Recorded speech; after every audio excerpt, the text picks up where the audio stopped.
Hey guys, welcome back to the Friday Vlog, where we discuss activity that goes on here with the BuzWeaver channel. That includes things like current events, headlines that are in the news, pop culture, social media, technology, and items of interest that come up during the week that allow us to have a little bit of a dialogue. Thank you to all of you guys on Rumble, BitChute, and Odyssey for your continued support. It's very much appreciated. And of course, all you here, loyal subscribers here on YouTube and viewers, I want to thank all of you guys for your continued support. We start things off from Fox Business. Trump Truth Social developing content moderation practices to ensure family-friendly community. Now, this was a big topic of discussion among fellow commentators, conservatives, Republicans, and of course, very excited individuals in the tech industry. But at the same time, we were also concerned about the possibility of yet another form of censorship. Now, of course, censorship in the sense of the actual protection of a platform's business or to protect, for example, individuals who may participate on the platform, like family-friendly individuals, as you would say, normies, or people in general, children, whomever, is to protect, of course, from just ridiculous and absurd content that, of course, we will probably see coming from the hard left and activists and other rabble-rousers out there as the new content or the new platform launches. If you guys want to kind of take a look at it, I've already signed up for the platform, but as I was saying, despite the fact that they'll have this form of pre-designed AI censorship built into the platform, of course, this will not stop the left and Trump detractors and activists and general rabble-rousers from getting in there and posting, of course, things that I don't want to mention here in my family-friendly YouTube channel and or content. But you guys understand what they'll be posting. There'll be things like anti-Semitic content. It will have probably far-right nationalist type activity. You guys probably know what direction I'm going in. And then, of course, potentially very spicy, as you understand, content, to which they will then screenshot and laugh and giggle and post it on other mainstream social media and say, look, the Trump platform has all sorts of white nationalism and spicy content and this, that, and the other. And it'll all be generated by the left because they are just a bunch of angry, angst-filled individuals who, I will show you in just a moment their numbers, who want to go on and just kind of shut everything down, very much like they did with Parler, very much like they did with Gab. This is not anything new. And of course, we see here from the article, when Truth Social launches later this quarter, the Trump Media and Technology Group's social media platform will already have stringent content moderation practices in place to ensure it is a family-friendly online community, company CEO, former rep Devin Nunes told Fox News. And we see down here in the article, Fox Business has learned that TMTG is partnering with Hive, a San Francisco-based Series D startup that provides automated solutions through cloud-based artificial intelligence for understanding images, videos, and text content. Now, if you're not familiar, if you're not in the know with tech, Hive is a group out of San Francisco. There are other platforms that use them, for example, Reddit, and they are, well, for the purposes of my description of them, they are more left-leaning. Now, it isn't necessarily because they are from San Francisco, but I'm familiar with the group, and I think the name Hive is very appropriate because it is kind of a collectivist mindset, which kind of exemplifies the fact that they are a bit left-leaning, which I find kind of interesting to be on a platform like President Trump, but President Trump is probably going to pay very good money. So, thankfully, we have San Francisco Business Times to tell us this. What is Hive, the San Francisco startup helping launch Donald Trump's social media platform? We have answers. Well, there we go again, yet another media outlet trying to tell us that they're the ones who have all the answers. And of course, we already know the introduction as we read from Fox News. It's a closed-based AI company. As I mentioned a moment ago, the startup uses artificial intelligence and machine learning. All right, so they do provide services for large and small brands, or uses its service. It counts enterprise businesses like Walmart, Visa, Aben Bez as clients, as well as Reddit, as I mentioned a moment ago, and Giphy, which was acquired by Facebook, now Meta, and we'll get into that here momentarily as well. It also reported worked with Parler, the conservative-leaning app founded in 2018 by Jared Thomas, John Matz, and Rebecca Mercer. And of course, John Matz was kind of forced out of that, and it just became a big mess with Parler.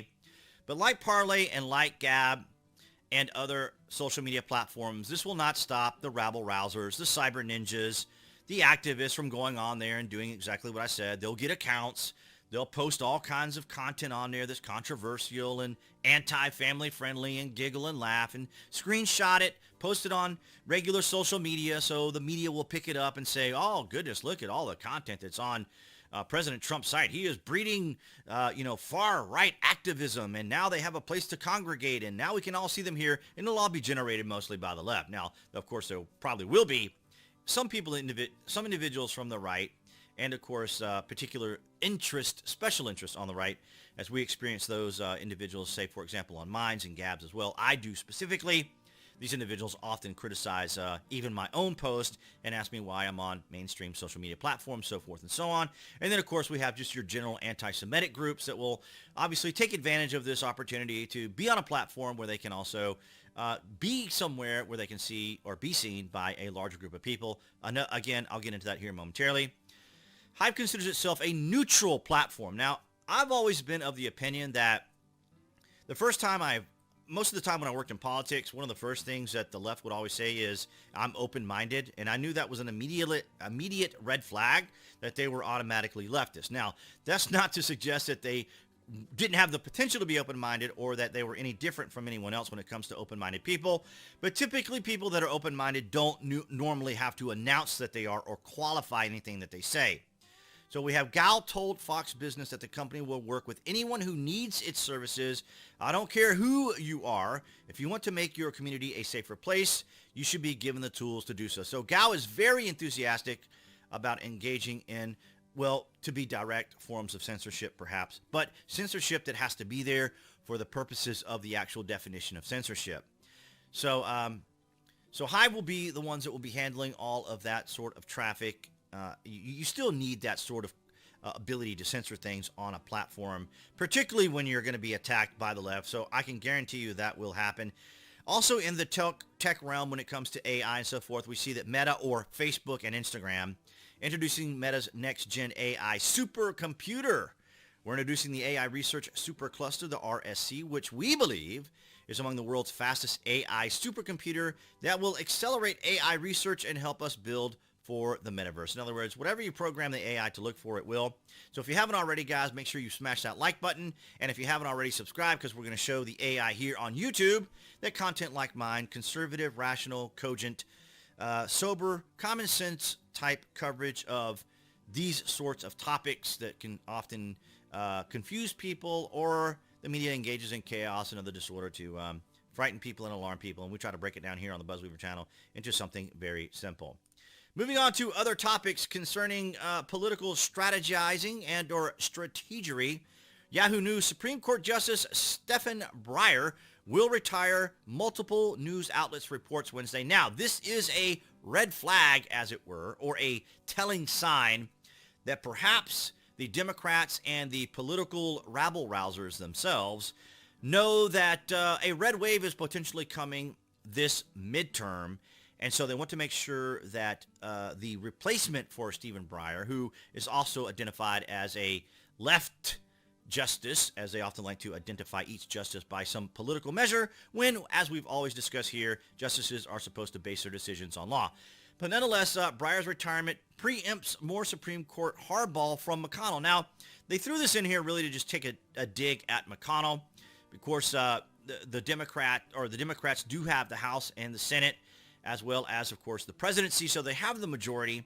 So this may be why the Democrats are making this decision, because they probably are anticipating that they may lose the House, they may lose the Senate.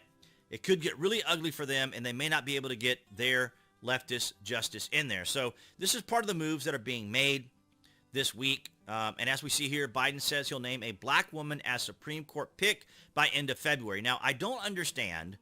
Well, I do understand, actually. I say this just for the sake of conversation. But the Democrats always approach things from a bottom-up type method, right? They go with the skin color of an individual and their gender, instead of simply saying Joe Biden is considering a very experienced, capable justice to replace Stephen Breyer. One of those happens to be a black female justice. Now, That's the way I would do it as a rational person, instead of being so extraordinarily obvious that it's going to be a diversity hire. Now, I know I used that term kind of hyperbolically just to set an example of how the Democrats go with optics instead of just simply going from a top-down approach where you say, we have a qualified individual that we're looking at. We believe this individual will be a great Supreme Court justice. Then you show the person, and then people can determine who this person is by looking at her image, if that's what you want to do.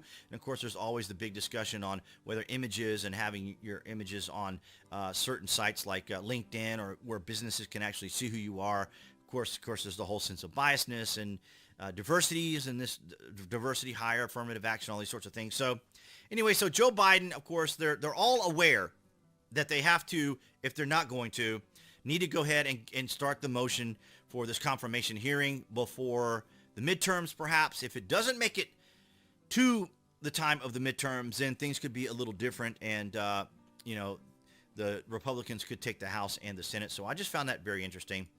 Also, as of today, as of this recording, which is Thursday, January the 27th, we saw a news conference by Greg Abbott, who said the number one cause of death in U.S. adults 18 to 45 is not COVID, car wrecks, cancer, or guns. It's fentanyl. It's pouring into the U.S. border it's pouring into the U.S. because of open border policy supported by Biden and Beto. Texas officials have seized enough to kill most Americans. So, of course, we know that the president is more concerned about the borders in Ukraine than he is apparently here in the United States. That could also be said of his vice president, Kamala Harris. But this was a kind of a very important news conference. I think that Greg made a lot of very interesting sound bites, to include this one here, where he says the causes of death in the U.S. are more from fentanyl than even the current pandemic. So that was kind of a very powerful statement. But what I wanted to show you guys, as it concerns a topic that we have talked about in the past, back last year, or actually 2 years ago, from April 9th. And I kept this around, and I was looking for it the other day, and it took me a while to find it. But to give you an idea of how the left perceives itself when it comes to social media, and why the Democrats are so determined to ensure that mail-in voting becomes another methodology, or a standard methodology for voting, instead of encouraging people to go out and actually vote for themselves.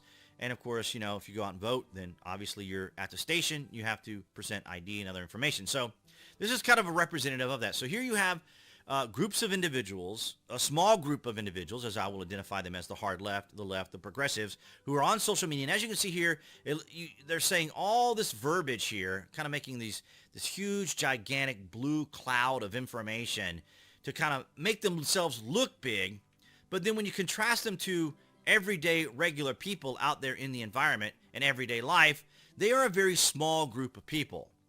And this is why I always emphasize how social media, the tech giants, obviously, and mainstream media and the Democrats always try to give these people a bigger platform, because they are very small voices. Now, as you can see here on social media, they look very big because, of course, they have each other to support one another. And then you got big tech who protects them and allows them to say very hateful things and incite and everything else, whereas conservatives, moderates, and others are sometimes banned or suspended off of these accounts, where they can't express themselves, or more specifically, can't defend themselves or present ideas that are better than what the left has to offer. So on social media, they look giant like this, and this is what the media and the tech giants want people to see. But in reality, when it comes to real world, they're a very small handful of people who are simply given a platform that they couldn't create on their own, or they wouldn't be able to sustain on their own. For example, if they created a YouTube channel or whatever else, most people downvote them, which is why they also remove the downvotes on YouTube as well,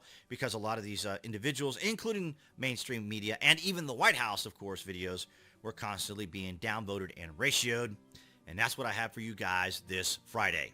All right, guys, so that's going to wrap it up for this Friday vlog. Thank you for the likes, the shares, and the comments. It is very important, guys, because now in 2022, we want to make sure that we show the AI here on YouTube that conservative commentary and rational thinking, cogent people should be able to participate here on YouTube without the interference of being demonetized on our content.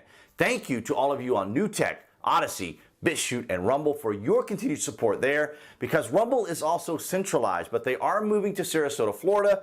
So hopefully a lot of my content where I talk about vaccines and stuff and other topics on Joe Biden and or the election will at least get monetized again. So hopefully we can fight against this continuing AI and this continuing nonsense from cancel culture and the woke crowd. So your guys' support by participating is always appreciated. And of course, appearing right there on the screen, that would be the channel icon for all of you watching on YouTube. You can click on that to subscribe, as well as the red button down in the bottom corner if you're on PC and wherever it is on phone. That way you guys will know when there's content here on the channel. And I will see all you guys right there behind that camera next week.